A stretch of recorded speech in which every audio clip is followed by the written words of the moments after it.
আমরা পরীক্ষা দিলেই ফেল করি। আর ফেল করবো না কেন? আমরা তো পড়ার সময় পাই না। কারণ 365 দিনে 1 বছর, এর মধ্যে 52 দিন শুক্রবার, তাহলে থাকে কত? 313 দিন। এর মধ্যে আবার শীতকাল, গ্রীষ্মকাল, বর্ষাকালের ছুটি 50 দিন, তাহলে থাকে কত? 263 দিন। আবার এর মধ্যে আমরা যদি দৈনিক 8 ঘন্টা করে ঘুমাই, তাহলে বছরে কত আসে? 122 দিন, তাহলে থাকে কত? 140 দিন। আবার এর মধ্যে যদি 1 ঘন্টা করে আমরা খেলার পিছনে ব্যয় করি, তাহলে কতদিন আসে? 15 দিন। 15 দিন বাদ দিলে কত আসে? 126 দিন।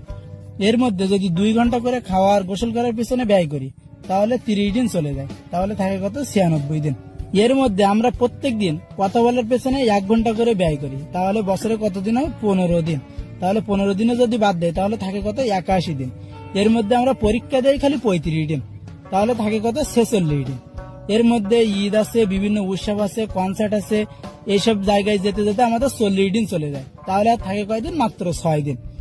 এর মধ্যে আমরা তো বছরে 3 দিন কমপক্ষে অসুস্থ থাকবো, তাহলে আর থাকে কত? 3 দিন বাদ দিলে 3 দিন থাকে। এই 3 দিনের মধ্যে আমরা ঘুরতে যাবো আবার কমপক্ষে 2 দিন, তাহলে থাকে কত? 1 দিন। এমন কি মনে হচ্ছে একদিন আমাদের পড়ার সময় থাকে না? জন্মদিন কোথায় যাবে? আমরা তো জন্মদিন পালন করবো নাকি? তার মানে জন্মদিনেও 1 দিন চলে যায়, তার মানে আমাদের পড়ার সময় পায় না। তো তাহলে আমরা পরীক্ষায় ফেল করবো না কেন? এই জন্য আমরা পড়ার সময় পাই না বলে পরীক্ষায় ফেল করবো, ঠিক আছে?